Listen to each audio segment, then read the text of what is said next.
supporters po, viewers, sponsor. Thank you so much. Sana po supportan mo ninyo si Kuya Potpot Vlogs. Yun, maraming salamat. God bless Thank po. you. Thank you po.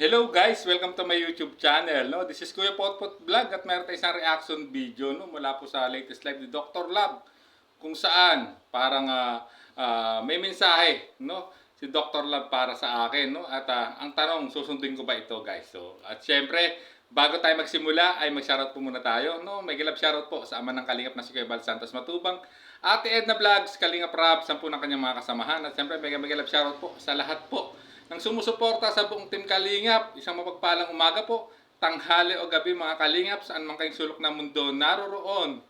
Naway lagi po kayong gabayan ng ating poong may kapal. So ayan guys, at meron tayong akong ipapakita sa inyo isang video clip mula po sa live po kagabi ni Dr. Live guys. No? So pakinggan po natin ang kanyang sinabi rito guys. No? Kapag nag-BTS ka, reaction kita para mag-viral ako. Pwede. Ay, viral ka na nga sa akin, visit ka. Support natin si Potpot. Viral ka na nga sa akin eh. Pauli-huli ka, Doc. Love. Babit tuloy ang nandun. Nalate po ako. Kasi ang aga nagpunta ni Kalingap Rab nung araw na yon. Ang aga nagpunta ni Kalingap Rab. Dok, sinundo ako ni Kuya Edo sa Naga. Ganyan si Brad. Yan ang may kasalanan. Yan si Brad. Si Brad po ang may kasalanan ng lahat. Alas 10 na po. Late po ako. Medyo na late ako nagising. At humabol po ako kasi sabi ni Rin, Dok, papunta na kami. Need ko ng 100k subscriber. Support natin si Kalingap Potpot. Araw-araw mo ako. Katayin mo na ako araw-araw. Walang problema sa akin. Para mag 100k ka. Katayin mo ako araw-araw, Potpot. Walang problema sa akin yan. Ganon ako Ganon ako ka-open-minded talaga. Lalo na sa mga mabababa ang bahay. Tulad nga ni Kuya Potpot. At kailangan natin ng konting paglalambing. Tulungan natin. Ganyan po ako, hindi ako masila na tao na masasaktan sa mga banat. Hindi po ako nasasaktan. Wala na po akong puso. Happy New Year po, Kuya Pot. Si Doc, palitan ka na ni Bobby. Wala naman pong problema. Magpaalam mo na siya sa Danjoy. Mag-upload na ako, Kuya, Boss Doc. Nag-upload ka na nga eh. So ayan guys, no? At narinig nyo ang naging mga sinabi ni Dr. Love sa kanyang live kagabi, no? At kasi guys, no, nung binasa niya yung comment ko ay pabiro ko siya na sinabihang nare-reactionan ko siya, no? Kung magbi-BTS siya, which is ito ay naging main topic niya kagabi, yung about sa BTS na binabato rin sa kanyang issue, no, kay Dr. Love, which is kanya namang itong sinagot, guys, no? Talaga namang ang masasabi ko rito, dahil nga sa yung mga estilo niya, yung thumbnail niya, no, may nakalagay si Beyonce, no, or Edsy, which is ano lang talaga yon, clickbait. Hindi natin talaga masasabing BTS kasi guys, no, kasi napapanood ko naman yung mga clickbait na thumbnail niya, no, upload video niya na may clickbait, which is karamihan doon nagkukwento lang siya at nakaharap sa kalsada yung camera. So dito ay medyo agree ako, no? Agree po ako talaga sa sinasabi ni Dr. Love. Talagang yun ay hindi mo matatawag na BTS o behind the scenes. Kasi ang behind the scenes, yung kinuha mo habang si nagbablog, si Kalinga Prab, no? So sa kanya kasi clickbait po, no? Talagang ikinukunik niya yung viral na subject sa kanyang thumbnail para ma-curious itong mga viewers, kaya pinapasok yung kanyang mga uploaded videos, guys. So at ang isa pa, natutuwa ako sa naging mensahe po sa akin ni Dr. Love kasi na biniro ko siya na kailangan ko maka-reach din na 100,000. Kita niyo naman, guys, no? Napakabait po ni Dr. Love, no? Talagang sinabi niya na willing siyang magpakatay sa akin araw-araw, no?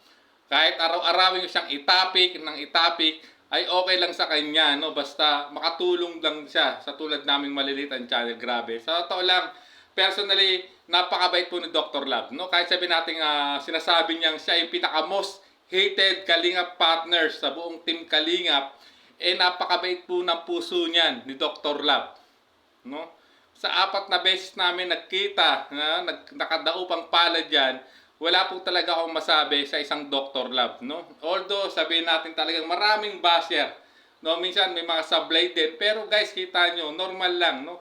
Siya yung tipong tao hindi sensitibo sa mga bagay-bagay pag binabato siya, no, ng mga batikos na pag alam niyang hindi naman below the belt ay hindi niya ito para patulan pa, no? Although minsan siyempre napupuno rin siya at siyempre dadala rin sa bukso ng damdamin. Minsan nakakapagbitaw siya ng hindi magagandang salita o nire-rebat niya, which is alam niyo naman ang nangyari sa kanila between Malu de Los Santos at Dr. Love.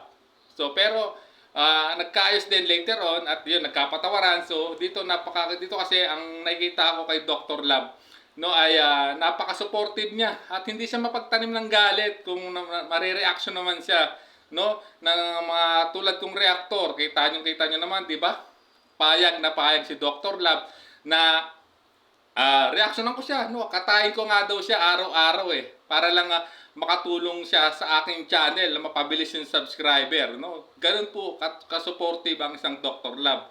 At sa mga hindi nakakakilala kasi personally, hindi nila nakakadaupang palad, talagang mami-base interpret nila yung mga kilos o galaw o ugali ng isang Dr. Love. Pero napakabait po niyan ng isang Dr. Love, guys. Kaya ako yung mahanga sa kanya, talagang patuloy siyang sumusuporta, no, sa maliit yung channel at sa iba pang kasamang kong kapwa ko reactor, no? Talagang hindi talaga siya hindi yan madamot sa pagtulong, kaya nasa kanya nga yung tamang-tama nga, no? Kaya nga nasa siyang Kalingap partners, no? Talagang paglingap o pagtulong, no? Ganun din po, para na rin niya akong nililingap para matulungan niya ang muntikong channel, guys. So ayan, no?